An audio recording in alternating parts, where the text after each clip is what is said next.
Hello అక్కలు అనలు తమ్ముళ్ళు చెల్లెలు ఎలా ఉన్నారు? అందరూ బాగున్నారా? నేనైతే సూపర్ కూల్గా ఉన్నాను. And welcome back to our channel Siri smiles.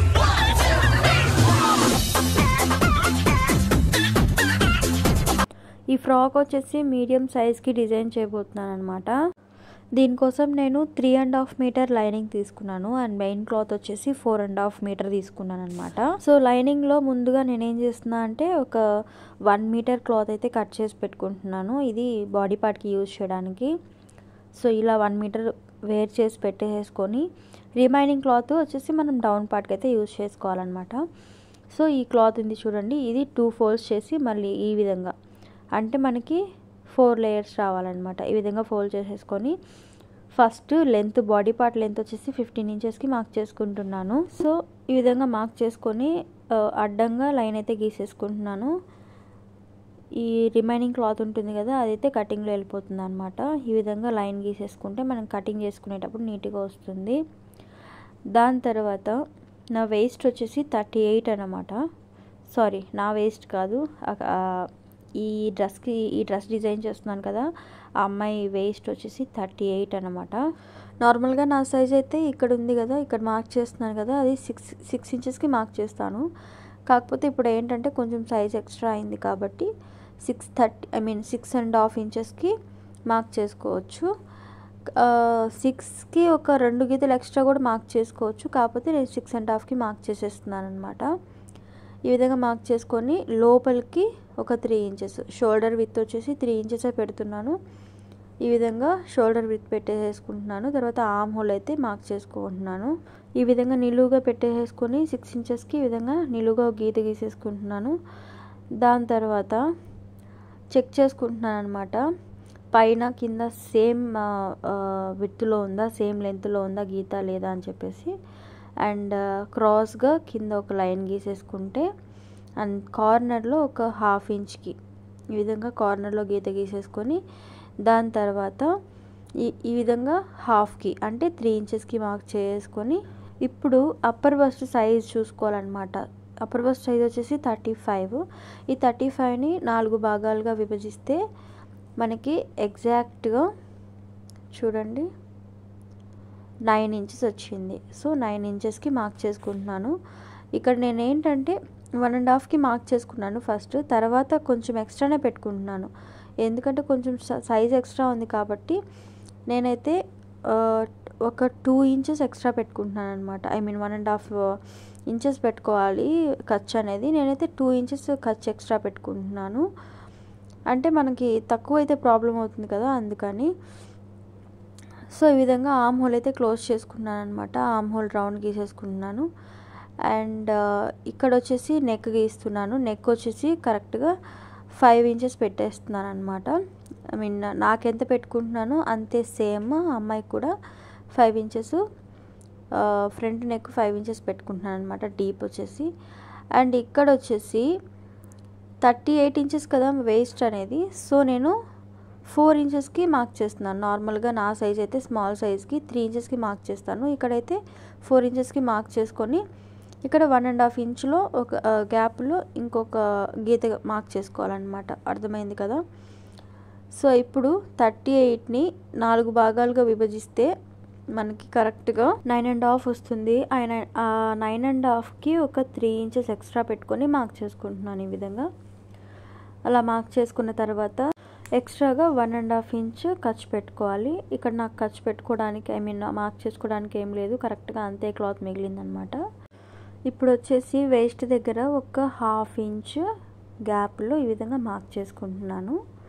ఇది వేస్ట్ క్రాస్ తీయడానికి ఈ విధంగా ఒక 1/2 ఇంచ్ గ్యాప్లో మార్క్ చేసుకొని ఇక్కడ ఈ విధంగా చూడండి, ఈ విధంగా క్రాస్గా గీసేసుకోవాలి. జస్ట్ ఒక 1/2 ఇంచ్ గ్యాప్ అయితే సరిపోతుంది. మరి 1 ఇంచ్ 1.5 ఇంచ్ అవసరం లేదు. ఒక 1/2 ఇంచ్ గ్యాప్లో ఈ విధంగా క్రాస్ గీసేసుకోవాలన్నమాట. నెక్స్ట్ వచ్చేసి ఇక్కడ షోల్డర్ దగ్గర నుంచి 10 ఇంచెస్కి నేను మార్క్ చేసుకుంటున్నాను బస్ట్ పాయింట్ అనేది. మామూలుగా నేనైతే నా సైజ్కి అయితే 9.5 ఇంచ్కి మార్క్ చేసుకుంటున్నాను. ఇది కొంచెం సైజ్ ఎక్స్ట్రా అయింది కాబట్టి 10 ఇంచెస్కి మార్క్ చేసుకున్నాను అనమాట. కింద వేస్ట్ 4 ఇంచెస్ కదా మనం మార్క్ చేసుకున్నాము. అదే గ్యాప్లో చూడండి 4 ఇంచెస్కి మార్క్ చేసుకుంటున్నాము. ఇక్కడ కూడా అదే గ్యాప్లో ఇక్కడ నుంచి చూసుకొని 4 ఇంచెస్ గ్యాప్లో అడ్డంగా 4 ఇంచెస్ పెట్టుకోవాలి. నార్మల్గా మార్క్ చేసుకోని అవసరం లేదు, చూసుకుంటున్నాను నార్మల్గా. అదే గ్యాప్లో ఈ విధంగా షోల్డర్ దగ్గర నుంచి 10 ఇంచెస్కి ఈ విధంగా మార్క్ చేసుకోవాలి. ఇక్కడ చెక్ చేసుకుంటున్నాను అనమాట, అడ్డంగా 4 ఇంచెస్ ఉందా లేదా అని చెప్పేసి. సో ఈ విధంగా బస్ట్ పాయింట్ అనేది 10 ఇంచెస్కి మార్క్ చేసేసుకున్న తర్వాత ఈ విధంగా కలిపేసేసుకోవాలన్నమాట. వేస్ట్ని, బస్ట్ పాయింట్ని అండ్ ఆర్మ్ హోల్ని కలిపేసేసుకోవాలి. చూడండి, ఈ విధంగా లిటిల్ బిట్ కర్వ్ ఇచ్చేసి కలిపేసేసుకోవాలన్నమాట. దాంతోపాటు ఇది కూడా ఉంది కదా, ఈ గీతను కూడా ఒక టూ ఇంచెస్ ఈ విధంగా స్ట్రైట్గా గీసుకొని కొంచెం కర్వ్ ఇచ్చి బస్ట్ పాయింట్లోకి ఈ విధంగా కలిపేసేసుకోవాలి. సో దట్ పర్ఫెక్ట్గా మనకి షేప్ అనేది వచ్చేస్తుంది అనమాట. ఇప్పుడు ఈ విధంగా ఖర్చుకి గీసుకున్నాం కదా, ఆ గీతల్ని మార్క్ చేసేసుకోవాలి. మార్క్ చేసేసుకున్న తర్వాత ఇంకా కటింగ్ కూడా చెప్పాను కదా, ప్రీవియస్ వీడియోస్ అన్నిట్లో చెప్పాను కదా, ఓన్లీ ఆర్మ్ హోల్ మటుకే కట్ చేయాలి. ఎందుకంటే ఇది ఫ్రంట్ పార్ట్ బ్యాక్ పార్ట్ రెండు కలిపి ఉంటుంది కాబట్టి మనం రెండు వేరువేరుగా కట్ చేసుకోవాలి. ఆర్మ్ హోల్ అనేది రెండిటికి సేమ్ ఉంటుంది కాబట్టి ఈ స్టేజ్లో మనం ఆర్మ్ హోల్ కట్ చేసేసుకోవాలి అండ్ ఇక్కడ నుంచి స్టార్ట్ చేయాలన్నమాట. చూడండి, ఇలా వేస్ట్ క్రాస్గా కట్ చేసేసిన తర్వాత ఖర్చుకి మార్క్ చేసుకునేది కూడా కట్ చేసుకొని దాని తర్వాత ఆర్మ్ హోల్ కూడా కట్ చేసేసుకొని అండ్ ఈ స్టేజ్లో ఫ్రంట్ పార్ట్ నేను కొంచెం కట్టించుకుంటున్నాను, గుర్తుండడానికి. అంటే బ్యాక్ పార్ట్కి మనం మార్క్ చేసుకోము కదా, నేను కట్ చేస్తున్నాను అనమాట. సో దట్ నాకు ఐడియా ఉంటుంది ఎక్కడ కట్ చేయాలి ఏంటి అని చెప్పేసి కొంచెం. అండ్ ఈ విధంగా వేర్ చేసేసుకున్న తర్వాత ఇది ఫ్రంట్ పార్ట్కి యాక్చువల్గా నేను ఆర్మ్ హోల్కి ఫస్ట్ డీప్ తీస్తున్నాను. డీప్ తీసేసిన తర్వాత యాక్చువల్గా నేను నెక్ అనేది ఒకటి పెట్టబోయి ఇంకోటి పెట్టేశాను. ఏమో ఆలోచిస్తూ కట్ చేసేసాను. నార్మల్గా ఇక్కడ కట్ వర్క్ స్కాలప్ రావాలన్నమాట. నేను స్కాలప్ పెట్టకుండా ఈ విధంగా స్క్వేర్ నెక్ కట్ చేసేసాను.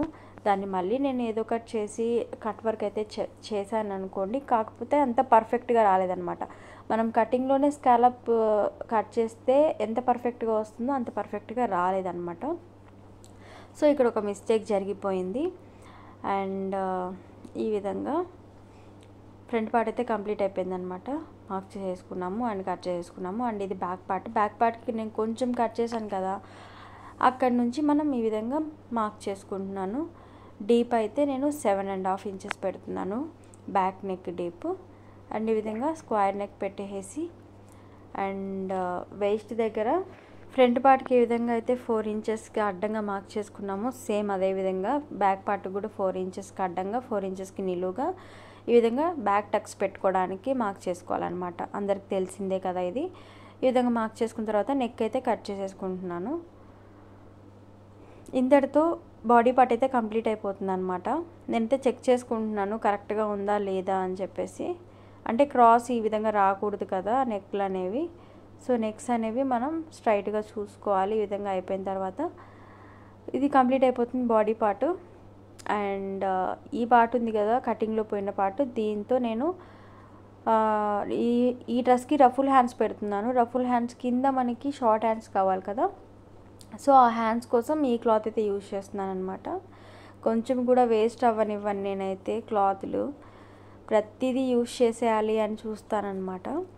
సో దీంతో నేను హాఫ్ హ్యాండ్స్ అయితే డిజైన్ చేస్తున్నాను అనమాట. నార్మల్ హ్యాండ్సే ఇవి, చెప్పడానికి పెద్ద ఏం లేదు. అందరూ చేసే విధంగా నేను కూడా 4 ఇంచెస్ పెడుతున్నాను అనమాట. నేనైతే 4 ఇంచెస్ కట్ చేసుకుంటే అది కుట్టేలోపు 3 ఇంచెస్కి పోతుంది అనమాట. సో 4 ఇంచెస్కి ఈ విధంగా మార్క్ చేసేసుకుంటున్నాను. మార్క్ చేసుకొని కట్ చేసి ఈ షార్ట్ హ్యాండ్స్ కూడా మనం పక్కన పెట్టేసేసుకోవాలి. ఇంతటితో body part and hands complete అయిపోతుంది. ఇప్పుడు మెయిన్ క్లాత్ కట్ చేస్తున్నాను. మెయిన్ క్లాత్ అయితే ఈ విధంగా తీసుకొని ఏ విధంగా అయితే లైనింగ్ క్లాత్ కట్ చేసేసామో అది మెయిన్ క్లాత్ మీద ఈ విధంగా పెట్టేసుకొని కట్ చేసేసుకోవడమే. ఈజీ ప్రాసెసే ఇదైతే. ఒక ½ ఇంచ్ ఎక్స్ట్రా క్లాత్ అయితే కట్ చేస్తానన్నమాట. నేను ప్రతిసారి కరెక్ట్గా అయితే కట్ చేయను, ఎక్స్ట్రా క్లాత్ పెట్టి కట్ చేస్తాను. ఈ విధంగా మనకి లైనింగ్ ఏ విధంగా అయితే కట్ చేసుకున్నామో ఆ లైనింగ్ క్లాత్ని బేస్ చేసుకొని మెయిన్ క్లాత్ని కూడా కట్ చేసేసుకోవాలన్నమాట. ఇప్పుడు వచ్చేసి క్యాన్వాస్ పేపర్ కట్ చేస్తున్నాను. ఈ క్యాన్వాస్ పేపర్ ప్రాసెస్ కూడా ఈ వీడియోలో కంప్లీట్ చేసేస్తాను. మనం లైనింగ్ క్లాత్కి ఏ విధంగా అయితే మెజర్మెంట్ పెట్టి స్క్వేర్ నెక్ కట్ చేసామో అదే మెజర్మెంట్లో మనం క్యాన్వాస్ పేపర్ కూడా కట్ చేసుకోవాలి. కాకపోతే జస్ట్ స్క్వేర్ లాగా వీడియోలో చూపించాను కదా ఇందాక, స్క్వేర్ లాగా క్యాన్వాస్ పేపర్ అయితే కట్ చేసి పెట్టేసుకున్నాను అనమాట. ఒక బాక్స్ టైప్, అంటే కరెక్ట్ మెజర్మెంట్ మనం లైనింగ్ క్లాత్కి ఏ విధంగా అయితే మెజర్మెంట్ తీసుకున్నామో సేమ్ అదే మెజర్మెంట్ పెట్టి క్యాన్వాస్ పేపర్ కట్ చేయాలి. ఒక బాక్స్ లాగా కట్ చేసుకోవాలన్నమాట. కట్ చేసుకొని ఇంకా ఐరన్ చేసేసుకోవాలి. చూడండి క్యాన్వాస్ పేపర్ అయితే కటింగ్ అయిపోయింది. ఈ క్యాన్వాస్ పేపర్ ఏ విధంగా అయితే కట్ చేసుకున్నామో అదే లెంత్లో ఒక 1/2 ఇంచ్ ఎక్స్ట్రా లైనింగ్ క్లాత్ అయితే కట్ చేసుకుంటున్నాను. ఈ లైనింగ్ క్లాత్కి అండ్ క్యాన్వాస్ పేపర్కి ఐరన్ చేసి పెట్టుకోవాలన్నమాట. చూడండి ఈ వీడియోలో అయితే ఏ విధంగా చేస్తున్నాను అర్థమైందనే అనుకుంటున్నాను. ఈ విధంగా ఫ్రంట్ పార్ట్కి బ్యాక్ పార్ట్కి, ఐ మీన్ ఫ్రంట్ నెక్కి బ్యాక్ నెక్కి సేమ్ ఇదే విధంగా చేసి వీటన్నిటిని ఐరన్ చేసి పెట్టుకోవాలన్నమాట. ఐరన్ ఎలా చేయాలో ప్రీవియస్ వీడియోలో ఒకసారి ఎక్స్ప్లెయిన్ చేశాను. క్యాన్వాస్ పేపర్కి 2 సైడ్స్ ఉంటాయన్నమాట. వన్ సైడ్ వచ్చేసి డల్ షేడ్ ఉంటుంది, వన్ సైడ్ వచ్చేసి మనకి గమ్ అనేది ఉంటుందన్నమాట, కొంచెం మెరుస్తూ ఉంటుంది. ఆ మెరుస్తూ ఉన్న సైడ్ని మనం లైనింగ్ క్లాత్ యొక్క లైనింగ్ క్లాత్ వైపు పెట్టాలన్నమాట. అలా పెట్టి ఐరన్ చేస్తే లైనింగ్కి క్యాన్వాస్ పేపర్ అనేది స్టిక్ అయిపోతుంది. ఇలాగా ఫ్రంట్ నెక్ బ్యాక్ నెక్ రెండింటికి ఈ విధంగా ప్రాసెస్ అయితే చేసేసిన తర్వాత అలా పక్కన పెట్టుకోండి క్యాన్వాస్ పేపర్ అనేది. అండ్ ఇప్పుడు వచ్చేసి లైనింగ్ క్లాత్కి గ్లూ వేసి మెయిన్ క్లాత్ అయితే స్టిక్ చేసేసుకుందాము. ఈ విధంగా నేనైతే లైనింగ్ క్లాత్ మీద లైట్గా గ్లూ అయితే ఈ విధంగా అప్లై చేసేసి ఈ విధంగా మెయిన్ క్లాత్ అయితే స్టిక్ చేసేస్తున్నాను అనమాట. సేమ్ అలాగే ఫ్రంట్ పార్ట్ కూడా గ్లూ వేసి మెయిన్ క్లాత్ని స్టిక్ చేసేసుకోవాలి. మనం ఎన్ని పీసెస్ అయితే ఉన్నాయో మనకి నార్మల్గా బ్యాక్ పీస్ ఒకటి, ఫ్రంట్కి ఒక 3 పీసెస్ వస్తాయి కట్ చేసిన తర్వాత. సేమ్ ఈ పీసెస్కి అండ్ సైడ్ పీసెస్ ఉన్నాయి కదా, ఆ సైడ్ పీసెస్ కూడా అదే విధంగా స్టిక్ చేసేసుకోవాలి మెయిన్ క్లాత్ని. ఈ మెయిన్ క్లాత్ కూడా స్టిక్ చేయడం ఏ విధంగా స్టిక్ చేస్తున్నానో మీరు ఒకసారి గమనించండి. మనం చూసి స్టిక్ చేసుకోవాలి. ఈ విధంగా గ్లూ వేసేసిన తర్వాత కాసేపు పక్కన పెట్టేస్తే అది ఆరిపోతుంది అనమాట. ఈ స్టేజ్లోనే ఐరన్ చేసుకున్న క్యాన్వాస్ పేపర్ని మనం స్టిక్ చేసేసుకోవాలన్నమాట. మెయిన్ క్లాత్ పైన వైపుగా స్టిక్ చేసుకోవాలి. ఆ క్లిప్ అనేది మిస్ అయింది. మీకు ఒకవేళ డౌట్ ఉంటే డిస్క్రిప్షన్ బాక్స్లో నేను ఆ క్యాన్వాస్ పేపర్కి సంబంధించిన వీడియో ఒకటి చేశాను ప్రీవియస్గా, అది మెన్షన్ చేస్తాను. మీకు ఒకవేళ డౌట్ ఉంటే ఆ వీడియో చెక్అవుట్ చేయండి. అలా స్టిక్ చేసేసుకొని పెట్టేసుకోవాలన్నమాట. కాసేపు పక్కన పెడితే ఆరిపోతుంది, దెన్ స్టిచ్చింగ్లోకి వెళ్ళిపోవచ్చు. అండ్ ఇంతటితో బాడీ పార్ట్ అయితే కంప్లీట్ అయిపోతుంది. ఇప్పుడు డౌన్ పార్ట్కి చూద్దాము. డౌన్ పార్ట్ అయితే మనం శారీ ఫోల్డింగ్ అయితే చేసుకోవాలి. ఎన్ని ఫోల్డ్స్ వీలైతే అన్ని ఫోల్డ్స్ చేసేసుకోవాలన్నమాట. చేసుకొని మన డౌన్ పార్ట్ లెంత్ ఎంతో చూసుకోవాలి. ఈ డౌన్ పార్ట్ లెంత్ వచ్చేసి 36 ఇంచెస్ అన్నమాట. కాకపోతే నేను ఆల్రెడీ షార్ట్ వీడియోలో చెప్పినట్టు ఈ క్లాత్ అనేది లెంత్ ప్రాపర్గా రాలేదన్నమాట, చాలా పొట్టిగా వచ్చింది. సో ఉన్న క్లాత్లోనే నేను సర్ది కుట్టాలి. అంచులు తీసేసుకోవాలి ఫస్ట్. హెచ్చు తగులుగా ఉంటుంది కదా, అంచులు అటువైపు అంచులు ఇటువైపు అంచులు తీసేసుకున్న తర్వాత ఫస్ట్ లేయర్ ఉంటుంది కదా, ఫస్ట్ పార్ట్ అది 25 ఇంచెస్కి మార్క్ చేసుకుంటున్నాను. మామూలుగా ఈ విధంగా 25 ఇంచెస్కి మార్క్ చేసుకోవాలి. దాని కింద పార్ట్ వచ్చేసి 2 భాగాలుగా విభజించుకోవాలన్నమాట. మామూలుగా అయితే 10 ఇంచెస్ మిగలాలి, నాకు 10 ఇంచెస్ మిగలలేదు, 8 ఇంచెస్ మిగిలింది. 16 ఇంచెస్ మిగిలింది అనమాట. మామూలుగా 20 ఇంచెస్ మిగలాలి, నాకు 16 ఇంచెస్ మిగిలింది. ఆ 16ని 2 భాగాలుగా చేస్తే ఒక్కొక్క లేయరు 8 ఇంచెస్ వస్తుంది అనమాట. ఈ విధంగా మార్క్ చేసుకోవాలి. ఆ 16 ఇంచెస్ని 2 భాగాలుగా మార్క్ చేసుకొని 8 ఇంచెస్కి ఒక భాగం 8 ఇంచెస్కి ఒక భాగం మార్క్ చేసుకొని కట్ చేసుకోవాలి. సో మనకు అప్పుడు ఎన్ని లేయర్స్ వస్తుంది? ఫస్ట్ లేయర్ వచ్చేసి 25 ఇంచెస్ పెద్ద layer, second layer 8 inches, third layer 8 inches. Third layer second layer అనేది మనం కలిపి జాయిన్ చేసి కుట్టేసుకుంటాము. ఆల్రెడీ ప్రీవియస్ వీడియోలో మీరు చూసే ఉంటారనమాట. ఈ విధంగా మార్క్ చేసేసుకొని కట్ చేసేసుకుంటే కటింగ్ సెషన్ అయితే అయిపోతుంది. So this is all about the blog అండి. నాకు తెలిసి మీకు అర్థమైందని అనుకుంటున్నాను. ఒకవేళ అర్థం కాకపోతే కామెంట్ సెక్షన్లో అడగండి, ఏమైనా డౌట్స్ ఉంటే. అండ్ నెక్స్ట్ వీడియోలో దీని స్టిచ్చింగ్ వీడియో అయితే పెడతాను అనమాట. రిజల్ట్స్ మీకు నచ్చిందా లేదా కామెంట్ చేయండి. వేస్ట్ దగ్గర ప్లీట్స్ అనేవి కొంచెం లైట్గానే పెట్టమనింది ఆ అమ్మాయి, సో లైట్గా పెట్టాను. లేదంటే కొంచెం చిన్నగా కొంచెం ఎక్కువ పెట్టేదాన్ని, కాకపోతే అమ్మాయి అలా చెప్పిందని లైట్గా పెట్టాను. ఎండ్ ఆఫ్ ది డే అమ్మాయి తీసుకోలేదు, వేరే కస్టమర్ తీసేసుకున్నారనమాట. ఆఫ్ కోర్స్ నాకు కూడా చాలా బాధ అనిపించింది తనని డిసప్పాయింట్ చేసినందుకు. డెఫినెట్గా అమ్మాయి కోసం అయితే సేమ్ క్లాత్ సేమ్ కలర్ అవైలబుల్లో ఉంటే అమ్మాయి కోసం డెఫినెట్గా ఒక డ్రెస్ అయితే డిజైన్ చేస్తాను. మీరైతే నెక్స్ట్ వీడియో కోసం వెయిట్ చేసేయండి. అంతటి వరకు బాయ్ బాయ్.